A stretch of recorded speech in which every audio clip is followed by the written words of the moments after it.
Hello everyone, I am Jyoti Jha and welcome to NCERT the mind. तो आज हम लोग पढ़ेंगे ओसवाल का एनसीईआरटी वर्कबुक क्लास 3 हिंदी का चैप्टर 13 मिर्च का मज़ा। तो चलिए पढ़ना स्टार्ट करते हैं। आप भी अपना वर्कबुक निकालिए और मेरे साथ साथ बनाना स्टार्ट कीजिए। और अगर आपके पास ओसवाल का एनसीईआरटी वर्कबुक नहीं है तो लिंक मैंने डिस्क्रिप्शन बॉक्स में डाल दिया है, आप वहाँ जाके इसे खरीद सकते हैं। तो चलिए पढ़ना स्टार्ट करते हैं। चैप्टर 13 है, ठीक है, और मिर्च का मज़ा, ठीक है। तो हम पहले इसमें पाठ के विषय में जान लेते हैं। इस कविता में एक काबुली वाली ने भाषा ना समझ पाने के कारण लाल मिर्च को स्वादिष्ट फल समझकर खरीद लिया। पैसे से खरीदी गई चीज़ बेकार ना हो जाए इसलिए उसने सारी मिर्चों को तकलीफ़ झेलकर भी खा लिया। कविता सिखाती है कि इतनी कंजूसी अच्छी नहीं है, ठीक है। अब देखिए, कठिन शब्द है और उसके अर्थ। रिसियाते यानी कि रोते हुए, अदा करना पैसे देना, मूल्य यानी कीमत, वस्तु सामान, मौसमी यानी कि मौसम के अनुसार, ठीक है। उसके बाद है अभ्यास कार्य 41। जल या जल, मुँह सारा जल उठा और आँखों में जल भर आया। यहाँ जल शब्द को दो अर्थों में प्रयोग किया गया है, ठीक है। तो जैसे कि जल है तो जल मीन्स जलना और तीखा जल मीन्स पानी, ठीक है। तो इसी तरह नीचे दिए गए शब्दों के भी दो अर्थ हैं। इन शब्दों का प्रयोग करते हुए एक एक वाक्य बनाओ, पर ध्यान रहे वाक्य में वह 2 बार आना चाहिए, ठीक है। तो दोनों बार उस शब्द का मतलब अलग निकलना चाहिए, जैसे ऊपर दिए गए वाक्य में जल, ठीक है। तो अब देखिए, जैसे हाड़ है, ठीक है, तो हाड़ का उसने हाड़ कर भी अपने गले में हार डलवाया, ठीक है। आना, पहले चवन्नी में 4 आना होता था मगर अब अंदर मत आना।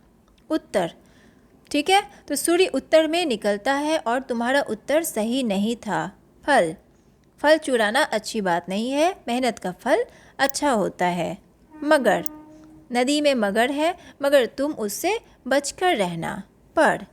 पर वह यहाँ नहीं आया, पक्षियों के पर नहीं काटने चाहिए, ठीक है। उसके बाद है छाटो, कविता की वे पंक्तियाँ छांटकर लिखो जिनसे पता चलता है कि काबुली वाला कुछ शब्द अलग तरीके से बोलता था। तो कुंजरिन उनसे बोला बेचारा ज्यों त्यों समझा कर, ठीक है, कुछ अलग तरह से बोलता था। तो काबुली वाला कंजूस था। जा तू अपने राह सिपाही, मैं खाता हूँ पैसा।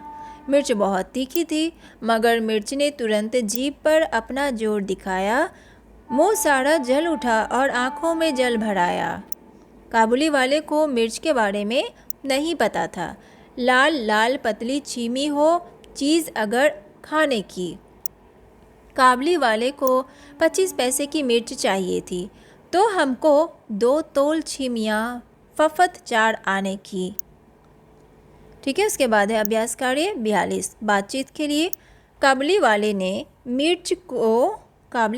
मिर्च को स्वादिष्ट फल क्यों समझ लिया, ठीक है। तो काबुली वाले ने इससे पहले लाल मिर्च नहीं देखी थी इसलिए लाल लाल पतली फलियों को स्वादिष्ट फल समझ लिया।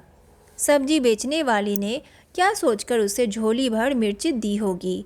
तो सब्जी बेचने वाली ने सोचा होगा कि इसे घर पर लाल लाल मिर्च की ज़रूरत होगी इसलिए उसने काबुली वाले को झोली भर मिर्च दी होगी। सारी मिर्चें खाने के बाद काबुली वाले की क्या हालत हुई होगी। सारी मिर्च खाने के बाद काबुली वाले की हालत बहुत ख़राब हो गई होगी। वह सी सी करता तथा आँखों में पानी पोंछता हुआ परेशान हो रहा होगा। अगले दिन सब्जी वाली टमाटर बेच रही थी। क्या काबुली वाले ने टमाटर खाया होगा।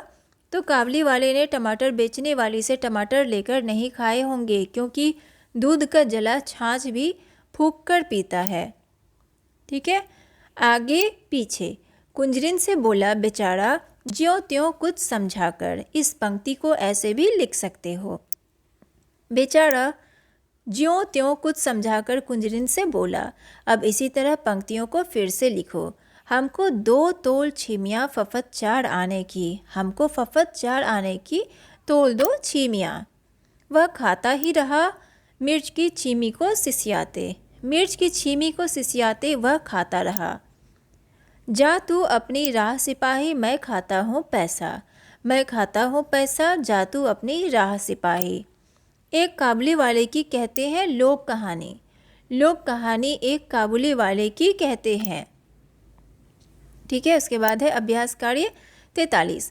मुंह में पानी। लाल लाल मिर्च देखकर काबुली वाले के मुंह में पानी आ गया। तुम्हारे मुंह में किन चीज़ों को देखकर या सोचकर पानी आ जाता है? ठीक है, तो क्या क्या चीज़ को? पिज़्ज़ा, केक, पीले पीले आमों को, रसगुल्ला, नए नए कपड़े, चॉकलेट, ये सारी चीज़ों को देखकर। ठीक है, सही सही सवाल। काबुली वाले ने कहा, अगर ये लाल चीज़ खाने की है तो मुझे भी दे दो। सब्जी बेचने वाली ने कहा, हाँ ये तो सब खाते हैं, ले लो। इस तरह बेचारा काबुली वाला मिर्च खा बैठा। तुम्हारे हिसाब से काबुली वाले को मिर्च देखने के बाद क्या पूछना चाहिए था? तो काबुली वाले को मिर्च देखने के बाद यह पूछना चाहिए था कि क्या यह कोई मौसमी फल है? ठीक है, उसके बाद है चार आना। तो चवन्नी मतलब चार आना। ठीक है, चार आना मतलब 25 पैसे। अब बताओ, अठन्नी मतलब 8 आने, तो 1 रुपये में कितने पैसे? ठीक है, तो अब देखिए ये तो बताया गया है। जैसे चवन्नी मतलब 4 आना, 4 आना मतलब 25 पैसे, तो 1 रुपये में कितने पैसे? अब बताओ, अठन्नी मतलब 8 आने, इकन्नी मतलब 1 आना, दुअन्नी मतलब 2 आने। ठीक है, तो 1 रुपये मतलब कितने पैसे? 100 पैसे। ठीक है, अभ्यास कार्य 44। कविता करो, अपने मन से बनाकर एक कविता लिखो। काले बादल उजले बादल, टुकड़े टुकड़े बिखरे बादल, वर्षा ऋतु में करते रहते तरह तरह के नखरे बादल, कभी धार बरसाते तो कभी कभी तरसाते बादल, नीले और कुछ काले काले मनमोहक भाते बादल। तुम कैसे? पूछोगे। तुम बाजार गए, दुकानों में बहुत सी चीज़ें रखी है, तुम्हें दूर से ही अपनी मनपसंद चीज़ का दाम पता करना है, पर तुम्हें उस चीज़ का नाम नहीं पता। अब दुकानदार से दाम कैसे पूछोगे? तो हम चीज़ की तरफ इशारा करते हुए पूछेंगे कि यह क्या है, किस काम आती है और कितने की है। ठीक है, कैसे समझाओगे? काबुली वाले को सब्जी बेचने वाले की भाषा अच्छी तरह समझ नहीं आती थी, इसलिए उसे अपनी बात समझाने में बड़ी मुश्किल हुई। चलो देखते हैं तुम अपनी बात अपने साथी को कैसे समझाते हो। नीचे लिखे वाक्य अलग अलग पर्चियों में लिख लो। एक पर्ची उठाओ। अब यह बात तुम्हें अपने साथी को बिना बोले समझानी है। ठीक है, तो देखिए, मुझे बहुत सर्दी लग रही है, बिल्ली दूध पी रही है, उसे भगाओ, मेरे दांत में दर्द है, चलो बाजार चलते हैं। अरे यह तो बहुत कड़वा है, चोर उधर गया है, चलो उसे पकड़ें। पार्क में चलकर खेलेंगे, मुझे डर लग रहा है, उफ यह बदबू कहाँ से आ रही है, आहा लगता है कहीं हलवा बन रहा है। ठीक है, तो ये सब आपको समझाना है। तो आपका ये चैप्टर कंप्लीट हो चुका है। वर्कबुक कैसा लगा पढ़ के मुझे ज़रूर बताइए। अच्छा लगा हो मेरा पढ़ाना तो मेरे चैनल एनसीईआरटी द माइंड को लाइक सब्सक्राइब कीजिए और पास में दिए गए बेल आइकन को ज़रूर प्रेस कर दीजिए ताकि एनसीईआरटी से रिलेटेड हर वीडियोज़ आपके पास समय से पहुँचती रहे। मिलते हैं नेक्स्ट वीडियो में, तब तक के लिए bye, take care, thanks to watch my video.